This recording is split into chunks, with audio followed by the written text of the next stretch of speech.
પેલા ત્રણ રાખો બાપ. સાતમો દાખલો કરો. બોલો વિભાગ વિભાગ. કાઈ વાંધો નહીં, ચાલો.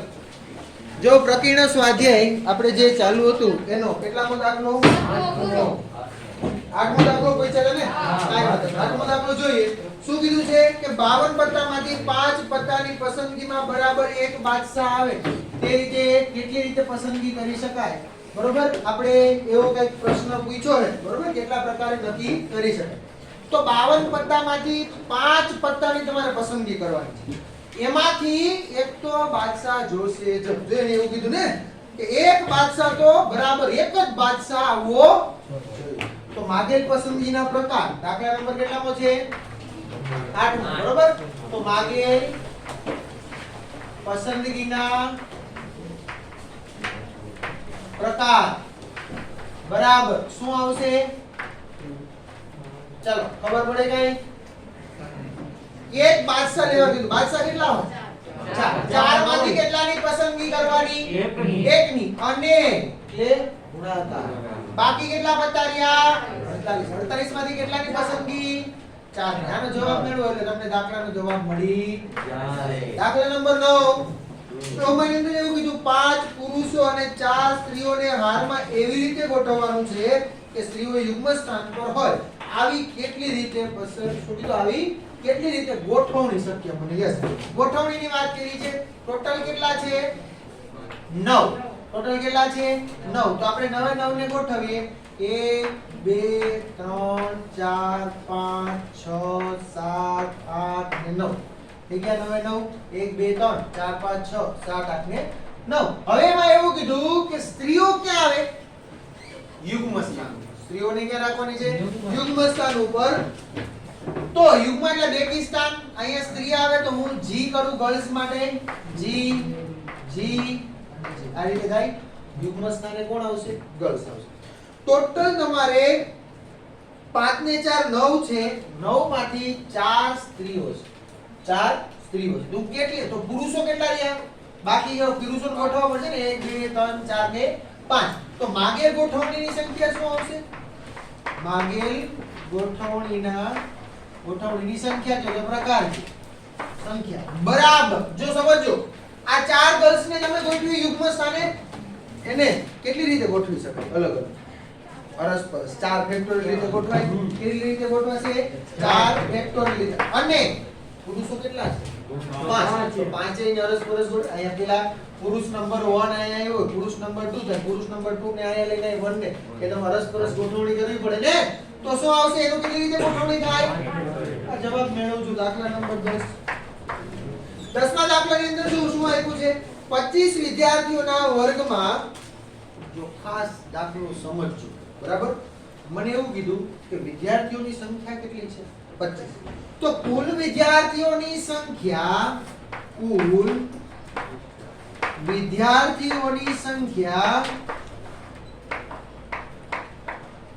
કેટલી છે? 25 છે. કુલ વિદ્યાર્થીઓની સંખ્યા 25 છે. તેમાંથી તમને એવું કીધું છે કે 10 વિદ્યાર્થીઓને પર્યટન પર લઈ જવાના છે. કેટલા વિદ્યાર્થીઓને? 10 વિદ્યાર્થી પર્યટન પર જશે. કેટલા વિદ્યાર્થી પર્યટન પર જશે? 10. હવે એમાં આગળ જોવાનું કે 3 વિદ્યાર્થીઓએ એવું નક્કી કર્યું, આપણે બેનપણીઓ 3 હોય, 3 ભાઈબંધુ હોય, અને ખાસ કરીને ભાઈબંધુમાં ઓછું જવાનું, બેનપણીમાં બહુ જવાનું. બરાબર? કે આ જાય પ્રવાસમાં તો જ હું જાઉં, બાકી હું ન જાઉં. બરાબર? અને આપણે એવું બહુ કઈ ન હોય, ક્યાંય નહીં ભાઈ, બરાબર? એટલે જે આ 3 વિદ્યાર્થીઓ એવું નક્કી કર્યું રસપરસભાઈ કે જાવું તો અમે 3 જાવું, બાકી એકેય નહીં જાય. ખબર પડે છે? પ્રશ્ન સમજવા જેવો છે ભાઈ. ત્યાર પછી એવું કીધું કાં તો 3 પર્યટન પર જશે અથવા તો નહીં જાય. તો પર્યટન પર લઈ જવા માટે વિદ્યાર્થીઓને કુલ કેટલા પ્રકારે પસંદ કરી શકાય? તો અહીંયા ટોટલ કેસ કેટલા પડ્યા? 2. જો ખાસ સમજવા જેવું, હું અહીં લખતો નથી હતું, બરોબર? તમે બધા સમજુ માણસો છો એટલે કે બે તમારી પાસે કેસ બે પડ્યા, કાં તો ઓલા ત્રણેય જાય તો કઈ રીતે પસંદગી કરશું, અને કાં તો એ ત્રણેય નો જાય તો કઈ રીતે પસંદગી કરશું. ખબર પડી? જો ત્રણેય વિદ્યાર્થીઓ જાય, ત્રણેય વિદ્યાર્થીઓ પર્યટન પર જાય તો પસંદગી કેટલી રીતે થાય? કયો છે? ખ્યાલ આવવો જોઈએ. ત્રણે ત્રણ જાય ને ત્રણ માંથી ત્રણે ત્રણ પસંદગી 3C3 ગુણ્યા અને બાકી કેટલા રહ્યા? બાકી રહ્યા કેટલા? 22 માંથી હવે લઈ કેટલાને જવાના બાકી રહ્યા? 7. તો 22C7 આ અથવા ત્રણેય વિદ્યાર્થી પર્યટન પર ન જાય, તો ન જાય તેવી પસંદગીના પ્રકાર,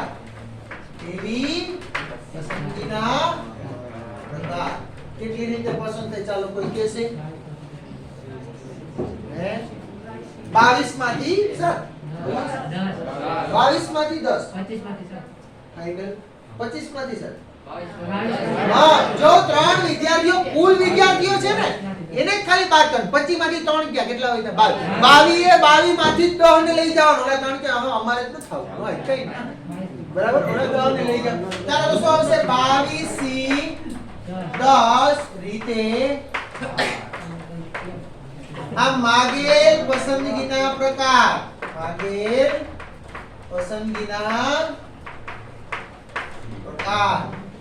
બરાબર. શું આવશે? કાં તો આવું હોય અથવા શબ્દ આવ્યો 3C3 એટલે ડાયરેક્ટ લખી નાખો. 3C3 એટલે 1 થાય ને, NCN એટલે શું થાય? 1. તો 3C3 એટલે 1 ઈ લખતો નથી ડાયરેક્ટ. 22C7 વત્તા આ પેલા એકવાર લખાય 3C3 ગુણ્યા 22C7 અથવા એટલે સરવાળો 22C10 ખાલી જગ્યા ગણતરી કરો એટલે તમને જવાબ મળે. 3C3 એટલે 1 થાય. બરાબર? જવાબ મેળવજો. જવાબ આવશે. દાખલા નંબર 11 ની અંદર વાત કરીએ. એટલે છેલ્લો દાખલો જોઈએ. તમામ એસ સાથે આવે તે રીતે કેવો શબ્દ આવ્યો? એસેસિનેશન શબ્દના મૂળાક્ષરોની ગોઠવણી કેટલી રીતે થાય? તો અહીંયા જોવું જોઈએ. આપેલ શબ્દમાં કુલ અક્ષરો કેટલા? ફટાફટ ગણો. કુલ અક્ષરો કેટલા છે? 13 છે. તેમાંથી એ કેટલી વાર છે? 3 વખત. S 4 વખત. I 2 વખત. અને એને 2 વખત. હવે હું પછી ઓલું બધું નથી લખતો, ફકરા 3 એને સાથે રાખવાના છે. તેથી એને એક શબ્દ તરીકે બનાવો ને એવું ફકરા નથી લખતો, ડાયરેક્ટ માગેલ ગોઠવણીની સંખ્યા લખું છું. ખબર પડે ને? તો ઈ 3 જે એ હતા ને એને એક શબ્દ ધારી એટલે 3 એ આમાંથી વયા ગયા.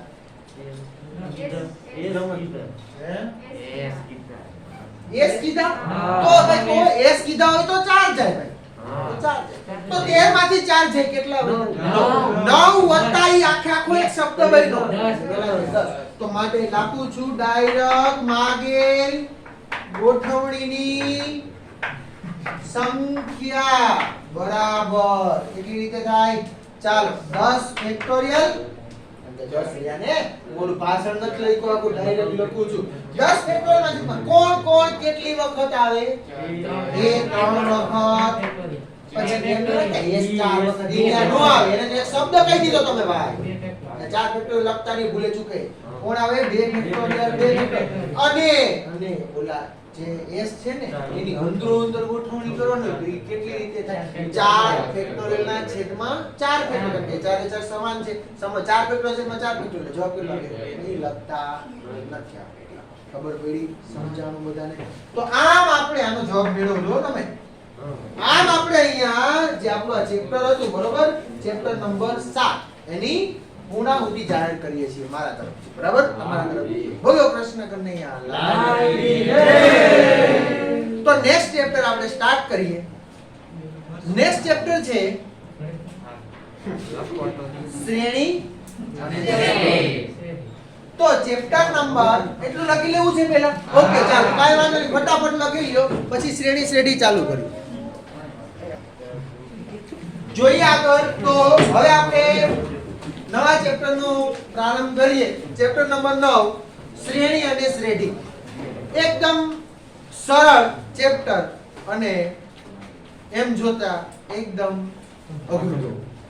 પણ અઘરું નથી, બરાબર? અઘરું નથી, પણ જે હમણાં આપણે પવને કીધું એમ અઘરું એને લાગતું હતું 10માં સમાંતર શ્રેણીનું કારણ એ હતું કે ભાઈ એમાં મહેનત નથી કરી, બરાબર? તો શ્રેણી અને શ્રેણી આપણે એક એક કોન્સેપ્ટ વાઇઝ પહેલેથી શ્રેણી કોને કે શ્રેણીના પ્રકાર તમે જે ભણ્યા ને, તમે ઉદાહરણ ભણ્યા સમાંતર શ્રેણી, ઈ શ્રેણીનો પ્રકાર, સમગુણોત્તર શ્રેણી, હાર્મોનિક શ્રેણી. તમારા 11માના કોર્સમાં નથી, 10માના કોર્સમાં માત્ર તમે સમાંતર શ્રેણી ભણ્યા હતા. અત્યારે તમે સમગુણોત્તર શ્રેણી પણ ભણશો. એનાથી આગળ આવે કે હાર્મોનિક શ્રેણી, ઈ તમને નહીં ભણવાનું, અત્યારે ભણવાના જ નથી. 11માં આટલું જ છે, ઈ કોલેજ લેવલ. પછી એરિથમેટિક જીઓમેટ્રિક પ્રોગ્રેશન, એજીપી આવશે. એટલે શું? સમાંતર સમગુણોત્તર બે ભેગું હોય એ કંઈક સમથિંગ આવે. તમારા કોર્સમાં નથી, તો માસ્ટર લેવલનું કામ છે. તમારે કંઈ કામ છે તો કહું છું કે આ પ્રકારની તમારે તો માત્ર ને માત્ર એપી ને જીપી ભણવાની છે. ભાઈ એપી ને જીપી હું એરિથમેટિક પ્રોગ્રેશન અને જીઓમેટ્રિક પ્રોગ્રેશન. એનો મતલબ કે સમાંતર એરિથમેટિક પ્રોગ્રેશન એટલે સમાંતર શ્રેણી, જીઓમેટ્રિક પ્રોગ્રેશન એટલે સમગુણોત્તર શ્રેણી. તો આપણે સૌપ્રથમ આજનું જે પહેલું તમને સ્વાધ્યાય છે ફિબોનાકી શ્રેણી, એના વિશે વાત કરી જે તમારા કોર્સમાં છે. ફિબોનાકી શ્રેણી કોને કહેવાય, બરોબર? તો આપણે જોઈએ ચેપ્ટર નંબર 9 ની અંદર સૌપ્રથમ વ્યાખ્યા લખશું શ્રેણી. શ્રેણી કોને કહેવાય? એવું વિધેય કે જેનો પ્રદેશ શું હોય? n એટલે શું? પ્રાકૃતિક સંખ્યાનો ગણ હોય તો એને શું કહેવામાં આવે છે? શ્રેણી. એકદમ સરસ. એવું વિધેય, કાંઈક વિધેય છે કે જેનો પ્રદેશ ગણ શું હોય? પ્રાકૃતિક સંખ્યા. એનો મતલબ શું? જો તેને આપણે an વડે દર્શાવીએ, ધારો કે હું તમને બતાવું, બરોબર? આ એક થિયરિટિકલ કોન્સેપ્ટ વાઇઝ શ્રેણીની વ્યાખ્યા આવી છે. પાવું તમે ક્યાંય નહીં જો, તમને એવું લાગે. આ જે આપણે વ્યાખ્યા લખી એવું વિધેય કોને કહેવાય તમને ખબર છે? કોઈ એકની વેલ્યુ સ્પેસિફિક એક જ આપતું હોય, એકની વેલ્યુ 2 નો આવે તો વિધેય નો થાય. ભાઈ યાદ છે વિધેયની વ્યાખ્યા બધું ક્લિયર હે? તો આ પણ એક પ્રકારનું વિધેય જ છે. એવું વિધેય કે જે પ્રદેશ હોય એ કેવો હોય? પ્રાકૃતિક. નેગેટિવ કિંમત લેતા નથી. તો એક્ઝામ્પલ તરીકે આપો. Example n is equal to 2n plus 1. આ વિધેય છે f of x કહેતા કે એની જગ્યાએ અહીંયા an કીધું. હવે આવતું હતું ને ક્યાંક તમારે આવ્યું હશે. એવું વિધેય કે જ્યાં n ની કિંમત મૂકો એટલે અલગ કિંમતો અહીંયા આવતા છે. પ્રદેશમાંના કોઈ એક જ ઘટકની ઇમેજ 2 નો હોવી જોઈએ. આવું આપણે શીખી ગયા. તો એ વિધેય બને ને. તો એવું બનશે કે અહીંયા કોઈ પણ કિંમત મૂકો a1 એટલે n ની જગ્યાએ 1 મૂકો, 2 મૂકો, 3 મૂકો, 4 મૂકો, 5 મૂકો, 6 મૂકો, 7 મૂકો, એ રિપીટ થશે એટલે વિધેય થશે. બરાબર? તમે લોકો વિધેયને સારી રીતે જાણો છો ને? યાદ ન હોય તો વાંચો. વિધેયની ખાલી વ્યાખ્યા વાંચો. તો તો એવું વિધેય આપણે n બનાવવાનું કે જેનો પ્રદેશ ગણે, એનો મતલબ અહીંયા a -1 નો. હવે આવું શું કામ નો? આપણને એમ કે અહીંયા તમે n જ કેમ લીધું? હવે તમે ભાઈ ભણી ગયા આ વસ્તુ સમાંતર શ્રેણી ચાલુ કર્યું ને એટલે જો તમારા સાહેબે તમને કીધું તો બાકી હું કહું છું સમજ. તમે આવું કીધું હશે કે ભાઈ સમાંતર શ્રેણી હોય એમાં પહેલું પદ હોય ને a1 કહીએ, બીજું પદ હોય ને a2 કહીએ, ત્રીજું પદ હોય ને a3 કહીએ. કઈ a1 a2 a3 શું હોય? શું દર્શાવે? પદ. પદો બધી ઋણ લેવાય. a-1 -1મું પદ ક્યુ એવું નો કે ભાઈ આપણે અહીંયા બેચ છે, આ પહેલી બેચ, આ બીજી બેચ, ત્રીજી બેચ, તો એવું નો -1 મી બેચ કાય એવું નો હોય. એનું અસ્તિત્વ જ નથી ભાઈ. જો ખબર પડે ને તો વસ્તુ ખાસ કરીને એવું વિધેય. હવે સમજો, હવે જો હમણાં આના તરફથી આમાંથી તમને લઈ જાવ કે બીજી તમે આને કઈ રીતે ઓળખતા હતા? પ્રથમ પદ, દ્વિતીય પદ, તૃતીય પદ, ચોથું પદ, શ્રેણીનું પાંચમું પદ કઈક હોય. કોઈ એક પેટર્ન વાઇઝ કઈક તમને આગળ પ્રોગ્રેસ થતું જાય તો એને તમે શ્રેણી કહો. આમાં એક મૂકો, બે મૂકો તો કઈ પેટર્ન બને છે ને. એવું જો હું અત્યારે રહી એવું નથી કહેતો. ઘણા કેવું વિચારે સાહેબ સમાંતર શ્રેણી વિશે વાત કરી. મેં સમાંતર શ્રેણીની વાત નથી જ કરતો. સમાંતર શ્રેણી હોય એની અંદર એવું હોય છે કે બે પદ વચ્ચેનો ગુણોત્તર એટલે આપણે સામાન્ય ગુણોત્તર કહીએ છીએ. એ કેવો આવવો જોઈએ? સમાન આવવો જોઈએ. તો હું એની તો વાત જ નથી કરતો હજી ભાઈ. બરાબર છે? હું તો ખાલી શ્રેણીની વાત કરું છું. શ્રેણી એટલે 2 ની n ઘાત લ્યો તો એ શ્રેણી બની ભાઈ. 2 ની n ઘાત 2 4 8 તો જોશો તમે 2 4 8 16. તો આ છે ને આ તમે તો કયો છું સમાંતર શ્રેણી એટલે ભાઈ ગોગા નો કહેવાય. 2 માં 4 માં 2 જ વધે. આ 8 માંથી 4 જાય તો 4 2 4. આ શ્રેણી તો છે જ ભાઈ. એવું વિધેય જો ડિફરન્સ સમજાવું છું. ઘણા ને આમાં લોચો હોય બરોબર, એટલે લોચો નો રહી છેલ્લે સુધી એટલે આપણે ડિફરન્સ સમજીએ કે કઈ એવું વિધેય છે કે ત્યાં તમે n ની અલગ કિંમત મૂકતા જાઓ તમને અલગ કઈ કિંમત મળતી જાય બરોબર. અને એક પ્રોગ્રેશન બનાવી નાખે, આગળ કિંમતો તમને વધતી જાય. હવે ઘણા એવું કે અહીંયા જવાબ આવે ને માઈનસ માં હોઈ શકે. એનો મતલબ શું? કોઈ પણ શ્રેણીનો વિસ્તાર શું હોય ફટાફટ આવડવું જોઈએ. આ તો ભાઈ r નો ઉપગણ શું હોવો જોઈએ? r નો ઉપગણ હોય. એ માઈનસ જવાબ માઈનસ આવે ભાઈ. પદની સંખ્યા માઈનસ નો જે સંખ્યા હોય એ તો માઈનસ હોય શકે. સમજાય? તો આપણે અહીંયા 2 ની અંદર સમાંતર છે, સમગુણોત્તર શ્રેણી છે. એ આપણે બોલું સમગુણોત્તર બોલીએ બરોબર. ગુણોત્તર સમાન વા શું હોય? તફાવત, સામાન્ય તફાવત સમાન હોય. તો અહીંયા આ ખાલી શ્રેણી છે, સમાંતર શ્રેણી નથી. ઘણા લોકો શ્રેણી હોય સમાંતર શ્રેણી આવું તમે મગજમાં વિચાર્યો. હજુ કહું છું છેલ્લે સુધી આ વસ્તુ વિચારવાની આપણે નથી. શ્રેણી અને સમાંતર શ્રેણીની વસ્તુ અલગ છે. હવે જોઈએ આપણે અહીંયા આમે એક એક્ઝામ્પલ આપ્યો. હવે આયું 1 મૂકું તો a1 મળે કે નહીં મળે? શું મળે? 1 મૂકું તો 2 + 1 એટલે 3.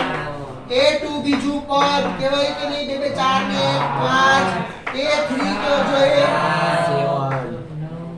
3 2 6 ને 7. હવે મને બરોબર આવી રીતે તમે જાશો. ક્યાં સુધી જવાનું? n માં પહોંચશે એ હું જાણતો નથી. આને તમે શું કહેતા હતા? an ને તમે આને જો વિધેય તરીકે દર્શાવો f of x, આનો વિધેય તરીકે લો f of x બરાબર 2x + 1 અને f is running from n to a અને આ એક શ્રેણી છે. આ એક શ્રેણી છે. શું કામ છે? એનો પ્રદેશ કેવો છે? n છે. f of x બરાબર કેવું વિધેય મળ્યું તમને? એક અલગ કિંમત અહીંથી મૂકતા જાઓ. ક્યાં મળશે? r માં મળશે. ખબર પડે છે? આને મેં કંઈક અલગ રીતે દર્શાવ્યું. નોટેશન અલગ આવ્યું. જો નોટેશન કેવું આવ્યું? અલગ આવ્યું બરાબર. an શાંતિ રાખો. n બરાબર 2n + 1. તો આ પહેલું પદ ઘણા આ તમે એક શ્રેણીને દર્શાવવાની રીત છે. બીજી જો 3 5 7 ... જે શું દર્શાવે છે? જે શ્રેણી દર્શાવે છે. આ આ શું દર્શાવે છે શ્રેણી જ્યાં એનું પહેલું હોય એનું પહેલું પદ કહીએ બીજું હોય બીજું પદ કહીએ ત્રીજું પદ ત્રીજું હોય ને જે ત્રીજી સંખ્યા આપી ને ત્રીજું પદ કહે છે પદ ઋણ આ જે પદની જે સંખ્યા આવે ને એટલાનું પદ ઈ ઋણ હોઈ શકે પદની સંખ્યા કોઈ ઋણ હોય નહીં એટલે આપણે છેલ્લે પદની સંખ્યા તમે સમાંતર શ્રેણીમાં ને n જ્યારે પણ ઋણ આવતું ને ત્યારે તમે કહે જે શક્ય નથી આ દાખલા ગણ્યા હોય તો યાદ હોય બાકી યાદ હોય હવે ત્યાર પછી બીજો કોન્સેપ્ટ સમજીએ આપણે જે શ્રેણી છેલ્લે રાખીએ ત્યાર પછી શ્રેણીના પ્રકારની વાત કરીએ શ્રેણીના પ્રકારમાં એક તો સમાંતર શ્રેણી તમારે જે ભણવાનું છે બરોબર શ્રેણીના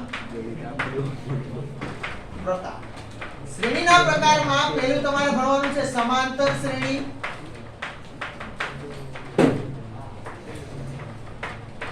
સમગુણોત્તર શ્રેણી અને ત્યાર પછી ફિબોનાકી શ્રેણી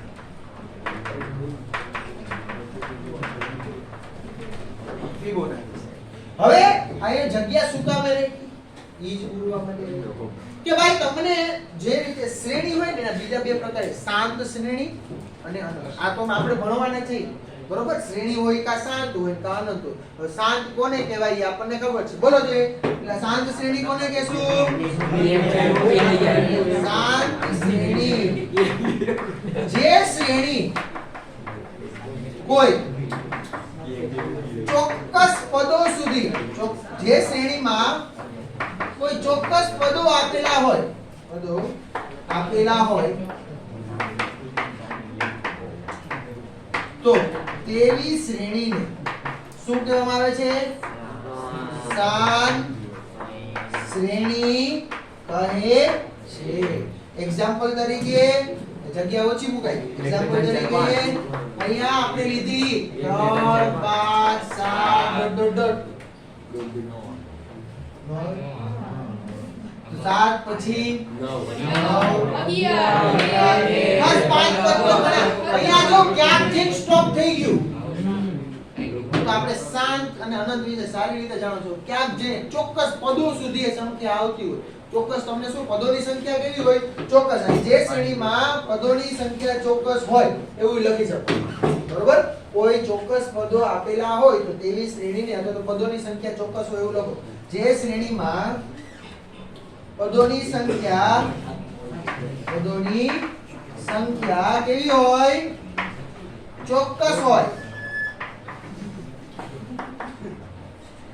તેવી શ્રેણીને શું કહેવામાં આવે છે શાંત શ્રેણી કહે છે જગ્યા બચાવી એક્ઝામ્પલ તરીકે 3 5 7 9 11 બસ અહીં ક્યાંક જે સ્ટોપ થઈ ગયું ને ત્યાર પછી આવશે બીજું અનંત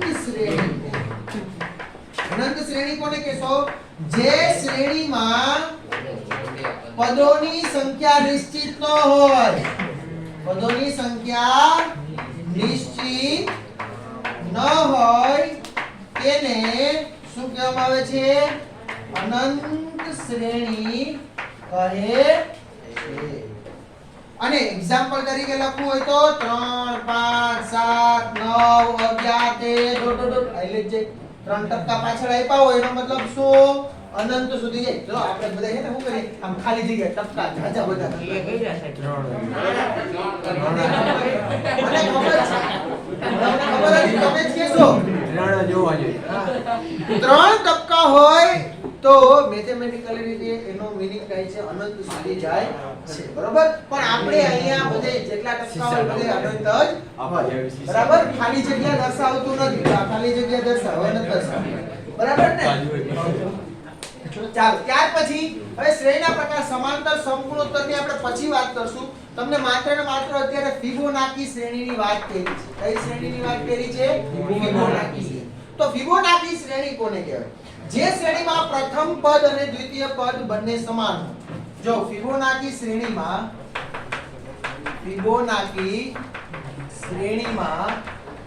પ્રથમ તથા દ્વિતીય પદ સમાન હોય અને ત્યાર પછીના પદો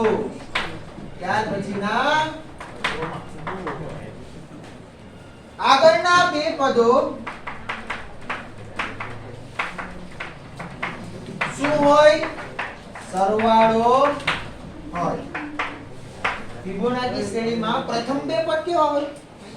સમાન. અને બાકીનું ત્રીજું પદ એટલે બાકીના પદોમાં આગળના બે પદોનો સરવાળો મળે. ત્રીજું પદ મેળવો તો પહેલાનું બીજાનો સરવાળો, ચોથું પદ મેળવો તો બીજાનું ત્રીજાનો સરવાળો. બરોબર? ઇન જનરલ એટલે કે જો મને સમજાય છે a1 બરાબર 1 લીધું, a2 બરાબર a1 એટલે કે a1 બરાબર a2 લખી નાખો. ચાલો a1 બરાબર a3 ત્રીજું પદ કેમ કર્યું? હા a1 વત્તા a4 ચોથું પદ a3 વત્તા a2 વત્તા 2 વત્તા 3 ખબર પડે છે? તો ઇન જનરલ તમે જાઓ તો તમને શું મળે? ટપકા કરવા n નું પદ શું હોઈ શકે? n બરાબર an -2 an -1 જોઈ લો. 4 છે, 4 માં 2 ઘટે તો 2 આવે, 1 ઘટે તો 3 આવે છે. ઘણા એમ કે ના અમારે આવું નથી લખતું. નો લખો ભાઈ an બરાબર ઘણા આવું લખે an -1 n ભાઈ સરવાળો છે, સમક્રમી છે, બરોબર બધું સરખું જ થાય. સમજાઈ ગયું? એટલે ઓલું પેલા રાખો, ઓલું પછી રાખો, એટલે કઈ ફેર પડે નહીં. તો આવી શ્રેણીને કેવી કહેવાય? ફિબોનાચી શ્રેણી. મોસ્ટ ઓફ કોન્સેપ્ટ આવી ગયો છે. કઈ રહી જતું હોય તો જ્યાં જ્યાં જરૂરિયાત પડશે ત્યાં એ વસ્તુ તમને સમજાય જશે. બરાબર છે? હવે ત્યાર પછી હું દર્શાવું છું શ્રેઢી. હવે ઘણા એમ કહે છે સમાંતર સમગુણ. અરે સમાંતર અને સમગુણોત્તર એ બેની વાત આપણે કરશું. આને કહેશું એપી એરિથમેટિક પ્રોગ્રેશન, આને કહેશું જીઓમેટ્રિક પ્રોગ્રેશન. બરાબર? એની જે તમારે આગળના ટોપિક વાઇઝ તમને આપેલ છે તમે આગળનું સ્વાધ્યાય જોશો 9.2 એ આખું સમાંતર શ્રેણીના આધારે છે. ત્યારે તમને વ્યાખ્યા શ્રેઢી એટલે શું? સીધી ને સાદી વાત. શ્રેઢી એટલે આપેલ શ્રેણીનો શું કરવાનું? શ્રેઢી એટલે તમને જે શ્રેણી કોઈ એક ચોક્કસ શ્રેણીનો અહીં આવું નથી લખવું, વળી પાછળ એમ લખશું આપેલ શ્રેણીનો કોઈ એક ચોક્કસ શ્રેણીનો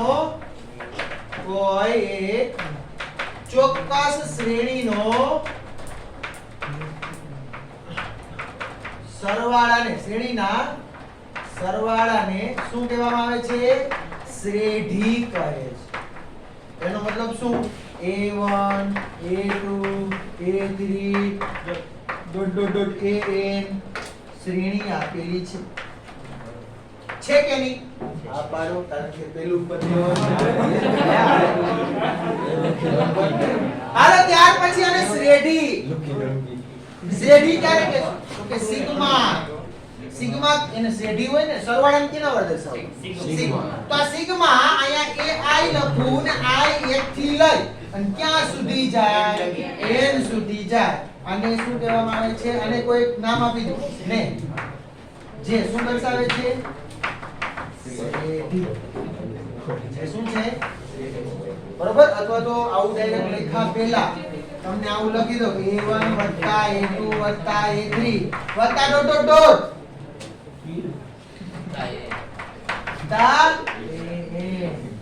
જે શું છે? શ્રેઢી છે. અને આ શ્રેઢી હોય તો લખું છું નીચે કે n પદ આપેલા હોય શ્રેઢીને સિગ્મા અહીંયા લખું i 1 થી લઈ અને n સુધી. બરોબર? અહીંયા લખું ai વડે દર્શાવાય. બરોબર? તમારી ટેક્સ્ટ બુકમાં આપેલું જ હશે આ શ્રેઢી વિશે. ઓકે, જ્યાં k1 થી n લીધો. હવે i ની જગ્યાએ શું લખ્યો? k. તો અહીંયા કે લખ્યો? અહીંયા આપણે i લખ્યો તો i દ્વારા ટેક્સ્ટ બુકમાં આવ્યું એમ દર્શાવવું તો અહીંયા k લઈ લો તો અહીંયા શું રાખવો પડે? k. કારણ કે i ની કિંમત બદલાવતા જાઓ. સિગ્મા નો મતલબ સરવાળો. પહેલું પદ 1 મૂકો a1 મળે, 2 મૂકો a2 મળે, 3 મૂકો a3 મળે. અને બધાનો શું કરો? સરવાળો. એટલે જ તમે યાદ કરો તમે n પદોના સરવાળાનો સૂત્ર લખતા હતા. યાદ હોય પ્રથમ હિંદ પ્રાકૃતિક સંખ્યાનો સરવાળાનું સૂત્ર બનાવ્યા SN બરાબર n કાઉન્સમાં n + 1/2 તો ઈ જે તમે જે સરવાળો કરો છો ને 1 + 2 + 3 એને કહેવાય શ્રેણી શું કહેશો કારણ કે ઈ કેવી હતી સમાંતર શ્રેણી હતી બરાબર તો હવે એના પછી નેક્સ્ટ જો શ્રેણી શાંત હોય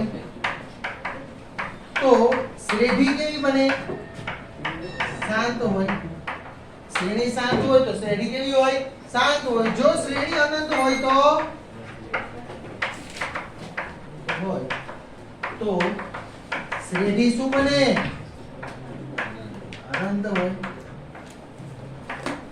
ખબર પડે શ્રેણી શાંત હોય તો શ્રેઢી શાંત થાય શ્રેણી અનંત હોય શ્રેઢી કેવી થાય નેક્સ્ટ લેક્ચર ની અંદર મિત્રો આમાં જો કઈ કહું છું હજુ કે ટોપિક છૂટી જતો હોય તો એને લગતો કે દાખલો આવશે જે આવશે ને નોંધ કરીને તમને હારે લખતા મોસ્ટ ઓફ તો કઈ છૂટતું નથી બરોબર છે તો જોજો આપણે નેક્સ્ટ ટાઈમ મળીએ ક્યારે શ્રેણી ને શ્રેણીનો જે દાખલો છે શ્રેણીના દાખલાઓ છે શ્રેણીના દાખલાઓ આપણે ગણીશું ત્યારબાદ સ્વાધ્યાય ગણીશું ઉદાહરણ ગણીશું અને ત્યારબાદ જો સમય રહેશે તો આપણે સમાંતર શ્રેણીની વાત થિયરી કરી લેશું જોઈ લેશું બરાબર એકદમ સરળ છે બરોબર ચાલ હવે નેક્સ્ટ ટાઈમ મળીએ આજ માટે આટલું જ લખી લેજો તમે બધા